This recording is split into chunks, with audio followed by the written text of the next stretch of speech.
लेकिन अब भारत जोड़ो यात्रा की शुरुआत हुई है और आज एक महत्वपूर्ण दिन है और इस दिन पर आप सभी का हम स्वागत करते हैं। आप जानते हैं कि आज 7 सितंबर से हमारी भारत जोड़ो यात्रा शुरू होने जा रही है। आज आदरणीय हम सबों के नेता राहुल गांधी जी एक सभा के बाद यात्रा के शुभारंभ करेंगे। उसके लिए भी हमने व्यवस्था की है कि उनके हम लोग बातों को सुन सकें और एक संकल्प ले कि भारत जो कहीं न कहीं से ऐसा लगता है, जिस तरह से भ्रांतियां फैलाई जाती है, जिस तरह का माहौल बनाया गया है, जिस तरह से मोहब्बत के बीच में नफरत आड़े आ रही है, वैसे समय में एक संकल्प लेने की ज़रूरत है। और हम समझते हैं कि आज ये एक भारतीय राजनीति कहिए या भारत के लिए टर्निंग पॉइंट होगा, जो आज ये शुरुआत होगी। प्रधानमंत्री राजीव गांधी जी के विचार और सीख आज भी राहुल गांधी के लिए हौसले का काम करते हैं और भारत जोड़ो यात्रा इसी हौसले के साथ शुरू होने जा रही है। आप सब जानते हैं कि इस यात्रा में करीब 3500 किलोमीटर चलने का कार्यक्रम है। आदरणीय राहुल गांधी जी के नेतृत्व में कन्याकुमारी से लेकर कश्मीर तक हम पदयात्रा करेंगे और लोगों के बीच जो एक तनाव की स्थिति बनी हुई रहती है, उसको पाटने का प्रयास करेंगे और बताने का प्रयास करेंगे कि किस तरह से इस देश में आर्थिक विषमता बढ़ती जा रही है, किस तरह से देश में सामाजिक समरसता का माहौल खराब होते जा रहा है और किस तरह से जो संविधान में दी गई शक्तियां हैं उसका हनन हो रहा है। और इस माध्यम से हम लोग पूरे देश को जोड़ने का काम करेंगे। 12 राज्य और 2 यूनियन टेरिटरी से आदरणीय राहुल गांधी जी गुजरेंगे और हम लोग जिन राज्यों से आदरणीय राहुल गांधी जी नहीं जा रहे हैं, उन राज्यों में उप यात्रा करेंगे और लोगों के बीच जा कर के इस यात्रा के दौरान समझने का प्रयास करेंगे कि आखिर ये दुराव क्यों है और किस तरह से ये आर्थिक विषमता बढ़ रही है। इस आर्थिक विषमता को पाटने के लिए जनता से भी फीडबैक लेंगे, लोगों से भी फीडबैक लेंगे और अपनी बात भी बताएंगे किस तरह से ये विषमता बढ़ती जा रही है। एक आदमी अमीर से अमीर होता जा रहा है, दूसरा आदमी गरीब से गरीब होता जा रहा है। हमारे दो एक नारा दिया गया था, पहले वो जनसंख्या को लेकर के दिया गया था, लेकिन आज जो ये नारा है, ये हमारे 2 उच्च शिखर पर बैठे लोग और 2 उच्च शिखर पर बैठे पूंजीपतियों के लिए दिया जाता है। बेरोजगारी, जीएसटी, जो तमाम तरह की चीज़ें हैं, महंगाई चरम पर है। आपने देखा किस तरह से महंगाई की रैली में लाखों लाख लोग भाग लिए। झारखंड से हजारों की संख्या में लोग भाग लिए। ये सिर्फ इसलिए नहीं हुआ कि कांग्रेस ने एक आह्वान किया और लोग कांग्रेस जन स्वतः पहुंच गए। कहीं ना कहीं ये बात अब समझ में आ गई है लोगों की, महंगाई चरम पर है और इसको अब और हम बर्दाश्त नहीं करेंगे। नफरत चरम पर है, इसको हम और बर्दाश्त नहीं करेंगे। सामाजिक जो ताना बाना है, खतरे में है, उसको हम बर्दाश्त नहीं करेंगे।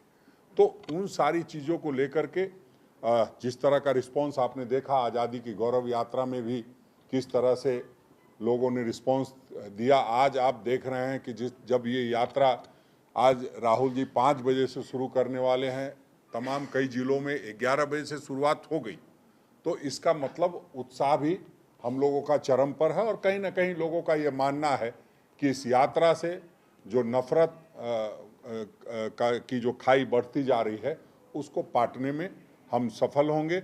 और इस निमित्त हम लोग कल से हमारे आज जो इस भारत जोड़ो यात्रा के संयोजक हैं आदरणीय सुबोध कांत सहाय जी, वो आज कन्याकुमारी में हैं, आदरणीय राहुल गांधी जी के साथ इस यात्रा की शुभारंभ करेंगे।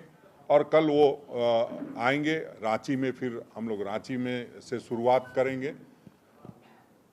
और ये जो यात्रा है कन्याकुमारी, तिरुवनंतपुरम, कोची, नीलांबूर, मैसूर, बेल्लारी, रायचूर, विकाराबाद, नांदेड़, जलगांव, जमोद, इंदौर, कोटा, दौसा, अलवर, बुलंदशहर, दिल्ली, अंबाला, पठानकोट होते हुए जम्मू और श्रीनगर जाएगी।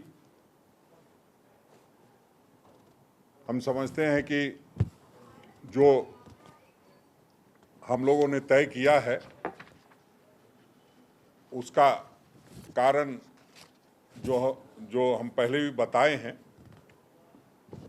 कि जिस तरह से, चूँकि आपने देखा है कि यहाँ किस तरह से जो एक स्थिर सरकार है उसको अस्थिर करने का प्रयास किया गया, ये भी कहीं ना कहीं संघीय ढांचे को नुकसान पहुंचाने वाला एक काम था या संघीय ढांचे को तोड़ने वाला काम था।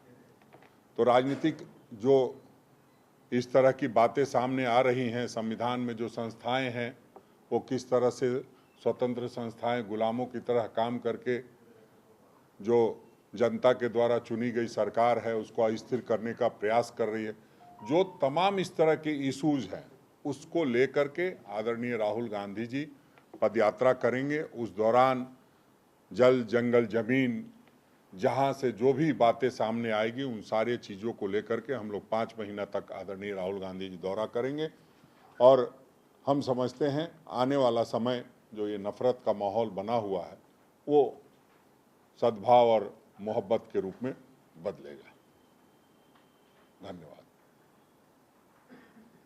राहुल जी की यात्रा झारखंड को भी टच करेगी? नहीं, देखिए, झारखंड को नहीं, हम लोग उड़ीसा में या जो नज़दीक की जगह तय होगी अभी हम लोगों को सूचित किया जाएगा, वहाँ हमारे 100 लोग जाएंगे जो लगातार आदरणीय राहुल गांधी जी के साथ चलने वाले होंगे। वो 100 पदयात्री होंगे और जब जब जो राज्य जहाँ से नज़दीक पड़ेगा वो उनको ज्वाइन करेगा और फिर एक जो 15 किलोमीटर सुबह का और 8 किलोमीटर शाम को ये पदयात्रा करने की बात आदरणीय राहुल गांधी जी ने की है और हम समझते हैं उसमें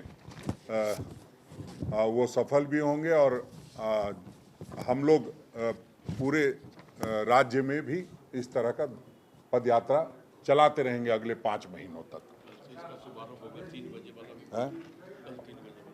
और कल 3 बजे हम लोग यहाँ जो आदरणीय औपचारिक रूप से जो इस यात्रा के संयोजक हैं यहाँ भारत जोड़ो यात्रा के आदरणीय सुबोध कांत सहाय जी और हम लोग उस यात्रा का औपचारिक शुभारंभ करेंगे।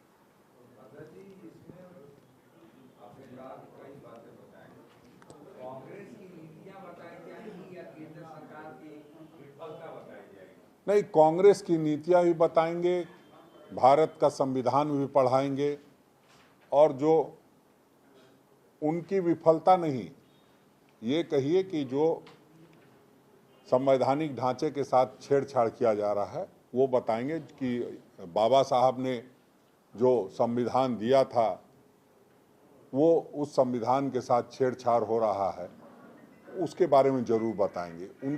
उनके बारे में हमें बताने की ज़रूरत नहीं है, हम लोग अपनी बात बताने का ज़्यादा प्रयास करेंगे। हाँ, ये ज़रूर है, लोगों में जो आक्रोश है उसको भी सुनने और समझने का काम करेंगे कि पूरे देश से क्या फीडबैक है, इस वो इकट्ठा करने का काम करेंगे। एक सवाल है कि बीजेपी के एक वरिष्ठ नेता और असम के मुख्यमंत्री हेमंत बिस्वा शर्मा ने कहा है कि राहुल गांधी को जो है पाकिस्तान में यात्रा करनी चाहिए क्योंकि भारत है पाकिस्तान का एक अंग थी, इसके बारे में सर क्या कुछ है? अब कोई अपने पिताजी को गाली दे तो उसके बारे में हम कुछ नहीं कह सकते हैं। अरे जहां पैदा लिए हैं कम से कम उसके बारे में सोचना चाहिए। कांग्रेस पार्टी में पैदाइश हुई है विश्व शर्मा जी की। अगर वो अपने पार्टी के जो पुराने पार्टी के नेता है, कम से कम इतना तो समझना चाहिए कि तुमको इस लायक बनाया पार्टी ने कि भारतीय जनता पार्टी जैसे पार्टी तुमको स्वीकार की है। उसके लिए धन्यवाद करना चाहिए, ना कि इस तरह की बातें करनी चाहिए। मुझे लगता है कि वो अपने पजामे से ज़्यादा बाहर की बात कर रहे हैं।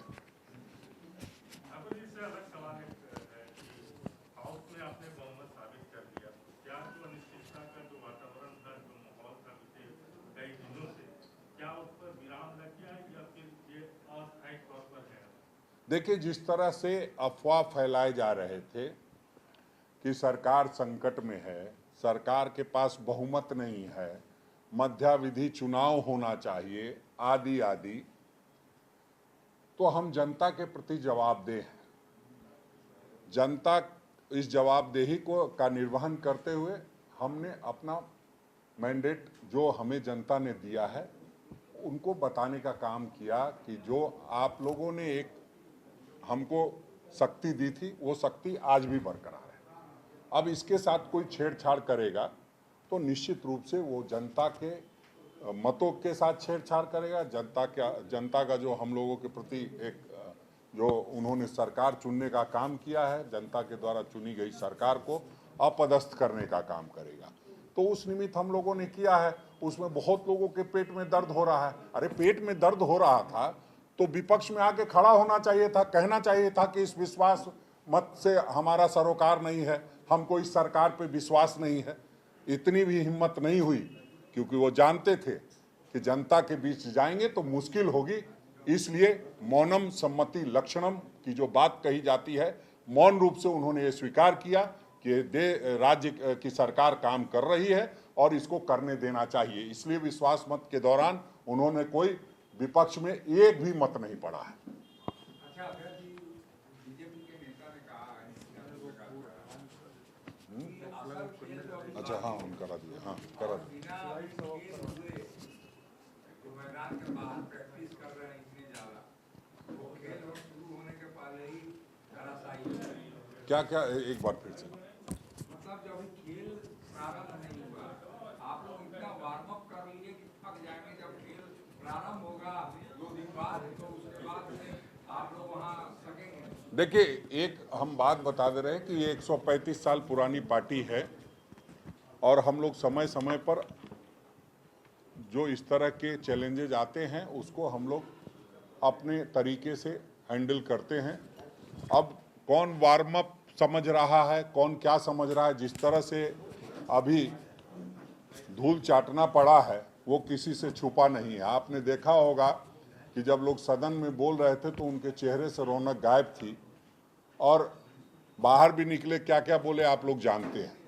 तो हमें नहीं लगता कहीं कोई खास बात है। और अब राहुल जी विधिवत फ्लैग ये करके शुरुआत करने जा रहे हैं। हम चाहेंगे कि आप लोग थोड़ा सा हटे। विवेकानंद विद्या मंदिर स्कूल एक CBSE affiliated English medium coed school है। हम शिक्षा के साथ संस्कार देते हैं। thefollowup.in. Like, share and subscribe. www.thefollowup.in